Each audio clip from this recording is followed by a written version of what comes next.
अस्सलाम वालेकुम स्टूडेंट्स, उम्मीद करती हूँ आप सब खैरियत से होंगे। हम लोग 9th क्लास की न्यू बुक आई है, उसका सिलेबस स्टार्ट करने जा रहे हैं। यूनिट नंबर 1 है हमारे पास रियल नंबर्स, और रियल नंबर की एक्सरसाइज 1.1 स्टार्ट कर रहे हैं।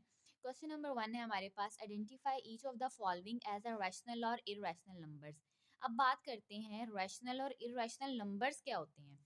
जो रियल नंबर्स हैं हमारे पास दो नंबर्स का कम्बिनेशन है, एक रैशनल नंबर्स और दूसरे इररेशनल नंबर्स। ठीक है, इन दोनों का यूनियन हमारे पास रियल नंबर्स आता है।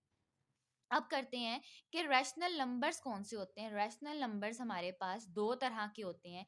एक होते हैं टर्मिनेटिंग, मतलब पॉइंट के बाद हमारे पास डिवाइड होने के बाद नंबर्स लिमिटेड हैं, ठीक है, वो स्टॉप हो गए हैं, उनकी डिवीजन स्टॉप हो गई है। दूसरे होते हैं नॉन टर्मिनेटिंग, मतलब पॉइंट के बाद नंबर्स रिपीट होते जा रहे हैं। हम कोई भी एग्जांपल लेकर चल सकते हैं। हम कह सकते हैं 4.1313 अप टू सोन, ये रिपीट हो रहा है। डॉट्स का मतलब है कि ये नंबर्स बार बार रिपीट हो रहे हैं। या फिर एग्जांपल ले लेते हैं 4.13728, ये भी रिपीट हो रहे हैं। तो हमारे पास रैशनल नंबर्स टर्मिनेटिंग भी होते हैं और नॉन टर्मिनेटिंग भी होते हैं। टर्मिनेटिंग तो समझ आ गई, जहाँ पे पॉइंट के बाद हमारे पास नंबर्स लिमिटेड हों, ठीक है। लेकिन हम बात करते हैं नॉन टर्मिनेटिंग की कौन सी टाइप है, क्योंकि नॉन टर्मिनेटिंग भी दो तरह के हैं। एक रिकरिंग है। रिकरिंग का मतलब है एक ही नंबर या एक ही पैटर्न का रिपीट होना। लाइक 4.333 हमें पता है अप टू सोन 33 ही रिपीट हो रहा है। और यहाँ एग्जांपल ली थी 4.1313। एक सीक्वेंस या एक पैटर्न का बार बार रिपीट होना टर्मिनेटिंग कहलाता है। जब वो नंबर्स टर्मिनेट एक सीक्वेंस या एक पैटर्न से रिपीट हो रहे हैं, ठीक है, तो वो हमारे पास रिकरिंग नंबर्स कहलाएंगे। और रिकरिंग अगर डेसिमल नंबर्स आ रहे हैं तो वो रैशनल है। दूसरी टाइप आती है नॉन रिकरिंग। नॉन रिकरिंग क्या होते हैं कि पॉइंट के बाद पैटर्न ना बन रहा हो रिपीट होने में, नंबर्स का डिफरेंट नंबर्स आ रहे हो, ठीक है, रिपीट तो हो, सब चलते जा रहे हैं लेकिन डिफरेंट फॉर्म में रिपीट हो रहे हैं। लाइक 4.12873, इस तरह करके जो चीज़ चलती जा रही होगी, ऐसे नंबर जो बार डिफरेंट फॉर्म्स में रिपीट हो रहे होंगे, वो नॉन रिकरिंग होंगे। जब हमारे पास डेसिमल नंबर्स नॉन रिकरिंग हैं तो वो इररेशनल है। आसान वर्डिंग में हमने जो सारा पीछे पढ़ा, यही बात पढ़ी कि रैशनल नंबर्स हमारे पास टर्मिनेटिंग होंगे और रिकरिंग होंगे, जबकि इररेशनल नंबर्स ऐसे नंबर्स होंगे जो सिर्फ नॉन रिकरिंग होंगे। ओके, अब हम अपने क्वेश्चन की तरफ आ जाते हैं। हमारे पास पार्ट नंबर 1 है 2.353535, ठीक है। और देखें ये स्टॉप हो रहा है। हमें पता है कि एक ही पैटर्न हमारे पास बार बार रिपीट हो रहा है।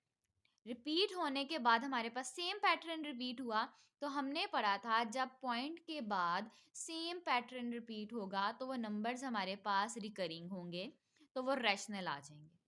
क्लियर है। इसी तरह 0.66 के ऊपर ये जो बार है, इसका मतलब है 6 बार बार रिपीट हो रहा है। अब 6 बार बार रिपीट हो रहा है तो वो रिकरिंग है। अगर वो रिकरिंग डेसिमल नंबर है तो ऑब्वियसली सी बात है कि वो रैशनल नंबर भी है। नेक्स्ट क्वेश्चन पे पार्ट पे जाते हैं, पार्ट नंबर 3। अब देखें 2.236067, कोई सेम पैटर्न रिपीट नहीं हो रहा।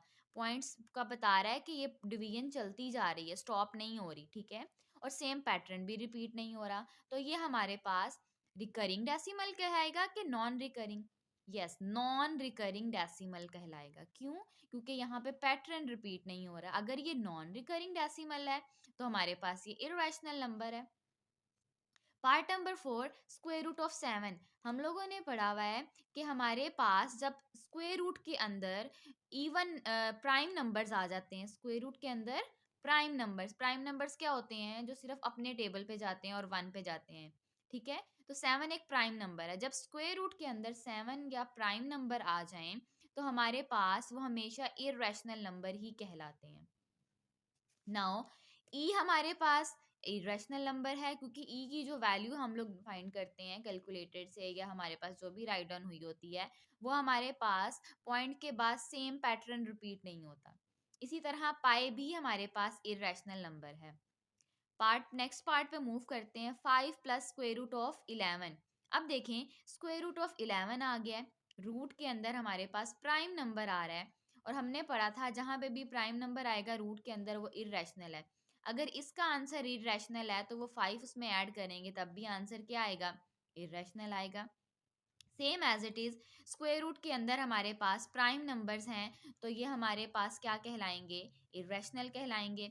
15 को 4 पे डिवाइड करेंगे तो हमारे पास आंसर क्या आएगा, 4 पॉइंट समथिंग आंसर आएगा। हमने कहा हम लोग 15 को क्या कर रहे हैं, 4 पर डिवाइड कर रहे हैं, तो आपको पता है आपके पास कोई ना कोई एक आंसर रिपीट होगा, ठीक है। हम कह सकते हैं 3.45 है, लेकिन ये हमारे पास क्या कहलाएगा, रैशनल नंबर ही कहलाएगा। सेम एज इट इज आपके पास है 2 माइनस स्क्वायर रूट ऑफ 2 और 2 प्लस स्क्वायर रूट ऑफ 2, दो ब्रैकेट्स हैं, इन दोनों को मल्टीप्लाई करवा के चेक करना है। चलें चेक करते हैं।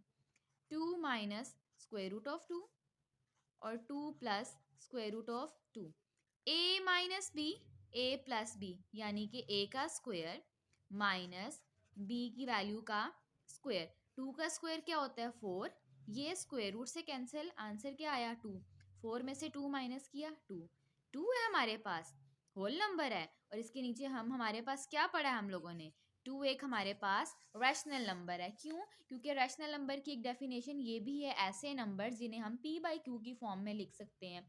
और 2 ऐसा नंबर है, हम 2 के नीचे 1 को डिवाइड करें तो आंसर हमारे पास p बाई क्यू ही बनता है। तो हमें हमारे पास क्या कहलाया, रैशनल नंबर कहलाया। ये हमारे पास कुछ पार्ट थे क्वेश्चन नंबर 1 के, ये हम लोगों ने क्वेश्चन नंबर 1 आज कंप्लीट किया है। इंशाल्लाह नेक्स्ट वीडियो में हम नेक्स्ट क्वेश्चन स्टार्ट करेंगे। उम्मीद करती हूँ आपको समझ आ गई होगी। तब तक के लिए अल्लाह हाफिज़।